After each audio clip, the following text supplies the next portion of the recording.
Lakay Renz Abando, goodbye KBL na nga ba? Yan ang ating pag-uusapan sa videong ito mga kabas.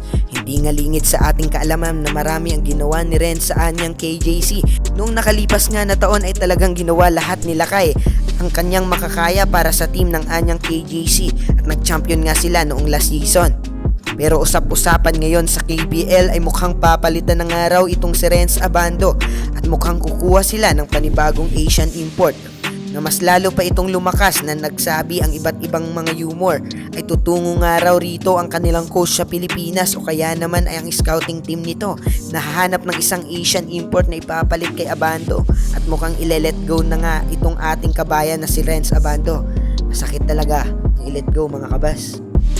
Target nga ng anyang KJC ay 6'4" ang tangkad, ni small forward at basically ay mataas kay Renz Abando ang gusto ng anyang sa next season.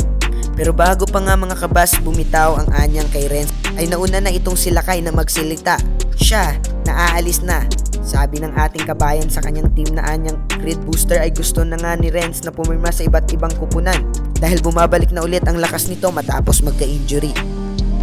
Ito rin siguro ang dahilan kung bakit papalitan ang ating kabayan dahil mataas ang expectation at isa ito sa nangunguna ng mga liga sa Korea. Dahil medyo natagalan rin ang pagpapagaling ni Renz ay hindi nakapasok ang kanilang kupunan ngayong season.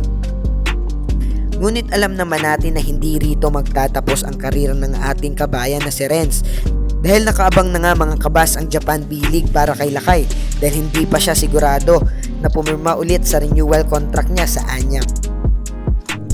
Marami ang niitulong ni Renz Abando sa anyang KJC at tumatak na nga ang pangalang Renz Abando hindi lang sa Korea kundi sa iba't ibang mga liga. Sa ngayon ay muli nating balikan ang mga highlights ng ating kabayan na si Renz Abando.